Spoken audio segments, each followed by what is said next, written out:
Hey there, it's Derek from Pacific Coast Auto here in Japan. We're looking at one of my favorite cars here. It's a Nissan Sunny pickup truck. So this is a small rear-wheel drive 4-speed manual vehicle with a 1.2 liter inline 4-cylinder carbureted engine. Now they made these from the 1970s all through to the mid 1990s. Now this one here is a kind of a mid 1980s model. You can just check the auction sheet here. 1986. And has been fully painted into this bright orange color, has been somewhat restored, and it's just a cool vehicle overall. So the engine is carbureted, doesn't have any issue running. It does run like a carbureted engine, but there's really nothing wrong with the way that it runs. It's just an 80s carbureted engine. It is kind of fun to take a look at because it's all one side for the intake, similar to the Fairlady Z. You can see the intake has 2 to 4. And then the exit has 4 going out on the same side. This side has a distributor and an alternator and an oil dipstick. Looks like the master cylinder has been replaced, and then two master cylinder sections, one for front brakes, one for rear, and it's 4-wheel drum brakes, which is a little bit crazy to think of nowadays, but back then it wasn't that weird to have 4-wheel drum brakes. We have a side exit exhaust, which is very cool. But I'm going to have to turn the engine off because there's really no muffler there and it's quite a loud vehicle. So I'm going to turn that off right away. I'll come back to the interior here to show you that in a second. And just to let you know, this is a post-purchase inspection video. The vehicle has already been bought by somebody in the USA from Japan here, exported to the USA under the 25-year import rules. Okay, so I'll go over the auction inspection sheet here and then I'll go over the condition of the vehicle. I'm going to translate all of this, including the inspector's condition report. This one gets a grade 3.5 from the auction and looks to be in pretty good condition. As with any vehicle this old, there's going to be some things here and there, but I love these. I love 70s vehicles, and although this is an 80s car, it's really built like a 70s car. They didn't really make this like an 80s vehicle. It's styling and technology from the 1970s, and they just kept it running because why change it when it's selling well throughout the world? These are known to be extremely reliable and able to carry a pretty good payload in the back. I think that technically they're rated at 350 kilos, but I think that people regularly carry a lot more. And then there are leaf suspension in the back here, and so if you really needed to, you could upgrade the leaves to a stronger leaf. They're very easy to work with.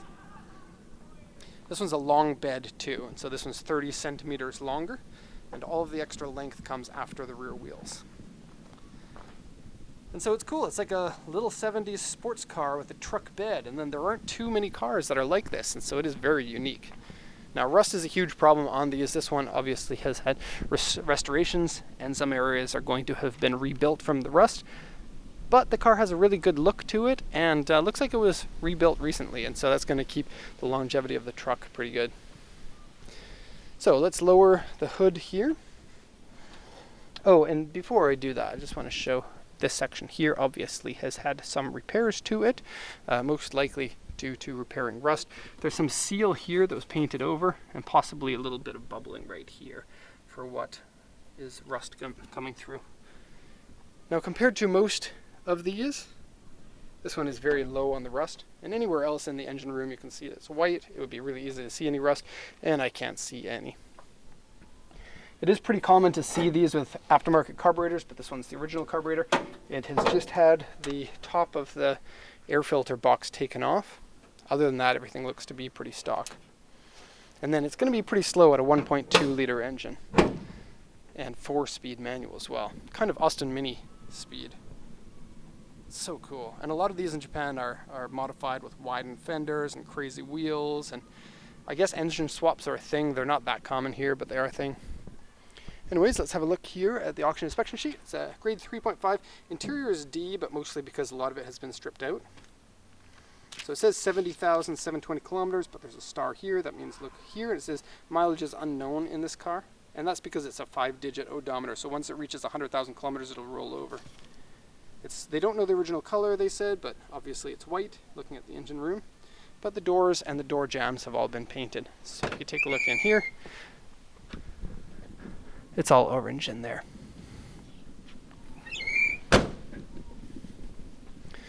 Okay, So it says aftermarket wheels on it. It has a sunroof added to it. And it's quite cool to see a glass sunroof on one of these because they usually don't come with they don't ever come with sunroofs unless somebody has installed one. And so that's really cool. Side exit exhaust. Aluminum plating put into the bed. Left and right door cards are also aluminum sheets, and it has a CD player, toll collection box. Mileage is unknown. It's a two-seater. Oh, it says it can carry 500 kilograms as official carry capacity. So that's even better than the K trucks. Although like these can be used for packing things around, that's a lot of space in the back for such a tiny little vehicle and low sides and everything. But I think a vehicle like this, you're paying more for the style and the coolness of the car than actually something that might have been used for utility when it was a brand new vehicle. Okay, so headliner floor carpets have been removed. Aftermarket steering wheel, and it's a smaller than usual steering wheel. And without the power steering, that makes it a little bit tough to steer. Seat has a rip in it. Core support has modification holes. Underside corrosion holes.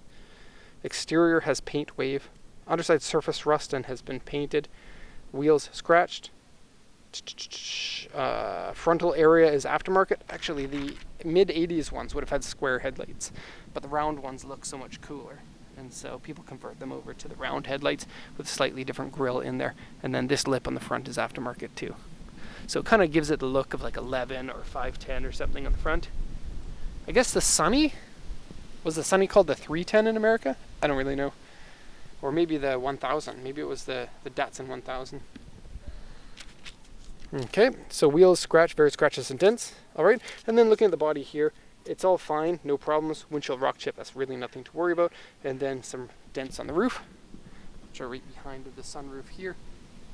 And nothing to really worry about. The dents kind of blur in with the paint wave that's already there. And the paint wave isn't something that's really going to be noticed on a car that is so crazy orange and in your face like this.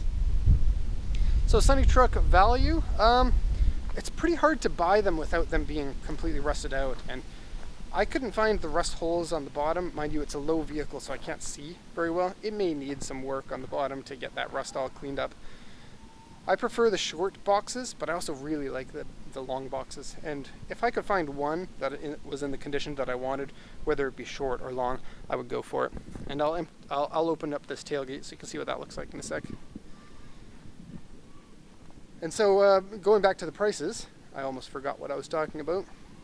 Now, they vary a lot from low price ones to high price ones because a lot of them are all rotten by now. They're like 70s vehicles, and so they rust like a 70s vehicle, and rust is a huge problem on them. You might find that the lowest of the low is somewhere around $2,000, and then they go up from there to about $8,000 or $10,000. I can't say the price of this specific one because it is a customer's car, and I can't really say that due to privacy. But I would say that I think that this was a decent amount paid considering the condition of it. And then, of course, the cost of purchasing and exporting to your country would be on top of that. Looking in the back here, we have a couple of screws here. They have been replaced. I guess those have to do something with mounting the headrests onto the back there. Kind of weird. And then the diamond plate in here is all in good condition. You can see that there's been seal put on. And then we don't know the condition of the bed underneath this, and I wouldn't be surprised if there was corrosion that they were hiding with that diamond plate. But that said, I don't really think it's that much of an issue. By the time that corrosion becomes problematic, it might be time to get a new vehicle anyway. I would, if this was yours, lift it up and look from the bottom and see if there's something you can do to stall any sort of corrosion. Taillights are in good shape. They're very cool 70s style. And then these handles on the back are really, really easy to use, especially compared to most tailgates, especially K1s. You open this up like that, and you open up like this, and then you can lower it. You don't have to fumble around with pulling this out or lining up any of the pins. Everything pre-lines up. Okay, so it goes completely parallel with the ground, makes it for a nice thing to sit on, and then it is load supporting because of the chains that are on here and a structural part up there. And in here, no signs of corrosion. That's good. And I guess I'll just leave that down for the rest so that you can see what it looks like. do like the wheels on it. I'm not in love with them, but I do like them. And I like how the wheels are kind of understated compared to the somewhat overstated rest of the body. We'll have a look at the underside here. So you can see the underside of the floor right here. You won't be able to see everything underneath here, and it has been painted, which has a tendency to make it not easy to see any corrosion. But from what I can see, I don't see anything that's problematic. Like I said, oh, that exhaust is lovely. The exhaust pipe goes down straight, around to the muffler, and then back out. I quite like that. Yeah, I don't see really any issues. There's some corrosion here, but that kind of corrosion is way less than your average one. Sills have probably been rebuilt, got a little bit of rust in here I just noticed, and then around the fenders everything looks to be pretty good, and pinched in a little bit up there for, I guess, if you wanted to have larger tires that would allow for that. It's an easy vehicle to lower, and it already looks kind of like it is a low vehicle. Okay, attention to detail, we got fender mirrors here. It's very cool. Very, very cool style. It takes a little bit of time to get used to when the mirror is that far away from you. These vents have been taken off to be painted underneath, and then new screws put in for them. There's a death trap inside. This aluminum sheeting here will kill people if you get in an accident, so you're going to want to not get into accidents or remove it or put some sort of a bumper pad on it.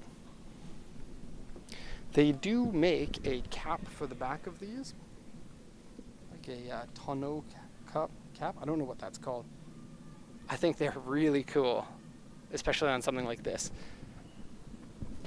Okay, these are very easy vehicles to restore because everything is super simple. And then carbureted, you can put basically any engine that you can make mounts for to put into there. If it is a fuel injected engine, you're going to have to run some extra lines and different type of fuel tank, but I don't know, it's like a canvas that you can do whatever you want to it, and that's why one of these is one of my favorite vehicles.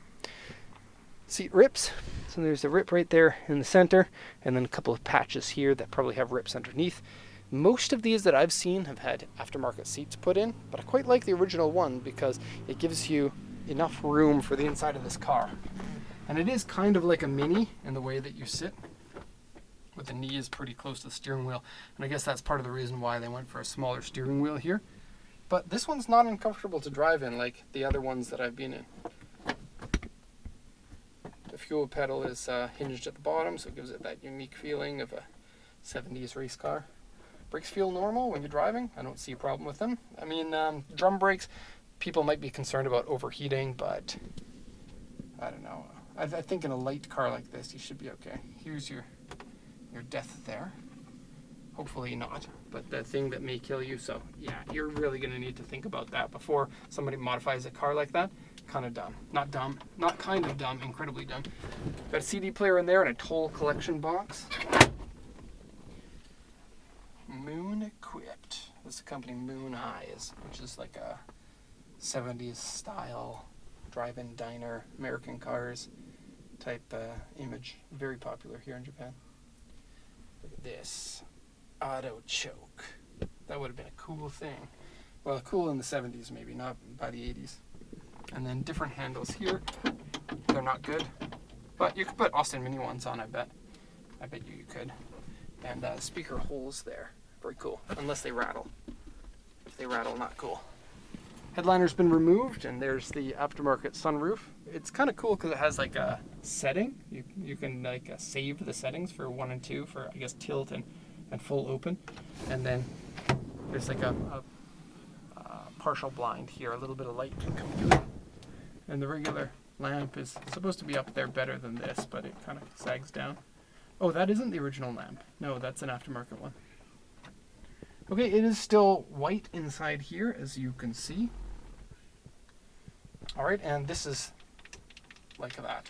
It feels okay once you're driving because it's very easy to find where your gears are. You have a complete H pattern with only 4 gears. And so it's just far away, down, close up, and then down. And then reverse is really, really close to you, so it's not easy to miss. Look, you can actually see the ground if you look through here. That's funny. Okay, engine is easy to start. Oh, this is a bit annoying. Well, headlights are here. That's kind of cool. I like pull style headlights. This one here is the turn signal, and then it's like an S, right? But then you can't, it's not there to touch when you're touching the steering wheel. So when you're driving, you have to reach for it and then turn it. And then it doesn't like to switch off after you've made a turn, so you have to manually switch it off. That's a bit annoying, but small price to pay. Okay, and fuel economy in these are great. 1.2 liter engine, so you get to rip around, look good everywhere that you go, and get good fuel economy. So, quite like these. And this one, seeing this one makes me want one all over again. Maybe one of these, and then my city up there. That's two 1.2 liter cars. We can rip around and look great until we break down. Probably this one won't break down. It'll be my city that breaks down. Okay, so thanks for watching, and have a nice day.